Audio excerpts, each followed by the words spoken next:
wasiirka hore arrimaha dibadda Soomaaliya Maxamed Cabdirasaaq Maxamuud ayaa kulan isxog waraysi la qaatay qaar ka mid ah waxgaradka iyo odayaasha gobolka Mudug.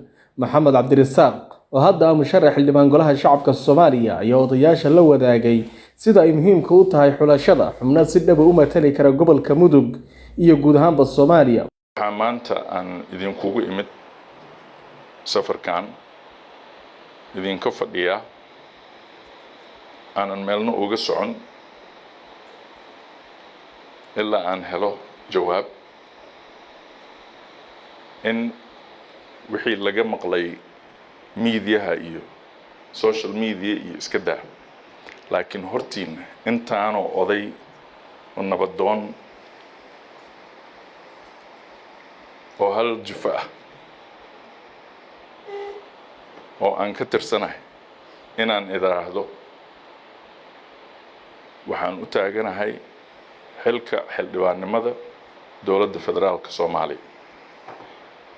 xilkaas aan u taaganahay waxaan aaminsanahay inaan wax badan noogu goyn doono.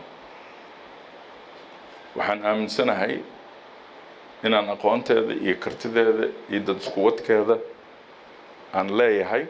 Cuqaashi iyo odayaashii kulankaasi ka hadlay ayaa soo dhaweeyay musharaxnimada Maxamed Cabdirasaaq, sheegayna inuu yahay nin dalka u soo shaqeeyay. anigu maanta waxaan hortiina ka qirayaa qof ka mudani ma jiro. absolutely qof ka mudani ma jiro.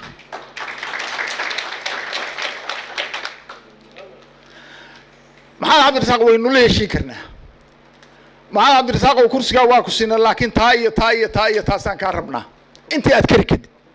waxaan leenahay wasiir Maxamed Cabdirasaaq aabaha abaal laga sheegay adiguna wax tadhay qofkuna siifiibu gadmaayo soo dhawow marka hore.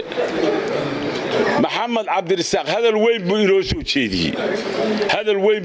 jeediyay marka koowaad wasiirka waa soo dhaweynaynaa si mugle oo ehelnimo ku jidho aad iyo aad baan soo dhaweynaynaa sida uu sheegayna markasta oo la soo kulmo Puntland ama goboladan si mugle oo ehelnimo ku jidho baa looga hortagay loona soo dhaweynayay oo mudnaansho leh.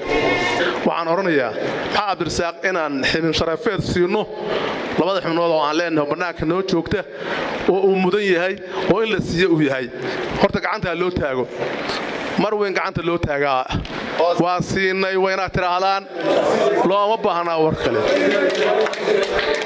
haddaad siiseen waa maasantiin.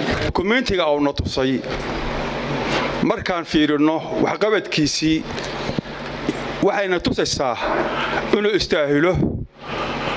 istaahilo kursiga oo doonayo inuu u matalo beesha. wartaladii waa soo qaadanay. maxamed Cabdirasaaq waa siinay xibinta waa siinaynaa ismadan waa kuula tagaynaa. gogol baad noo dhigtay waa markii saddexaad oo timid darajadaada iyo qiimahaada waxa soo martay nin jooga iyo nin baqanba waa la iskala warqaba. haddii calaf kuu galo ilaahay kuu garto xilka waad helaysaa.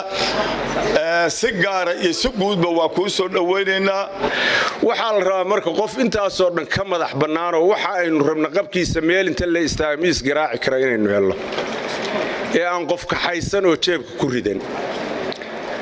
sidaan filayana Maxamed qofka istaahila waayahay. waxaan leeyahay aaminsanahay inuu yahay shakhsigii ku habboonaa oo ay tahay ama fagaarahan ama fagaara ka weynba in laguna shaqeeyo laguna garab istaago. aan idinkaga mahadceliyo sida qiimaha iyo qaayaha leh ee aad waqtigiina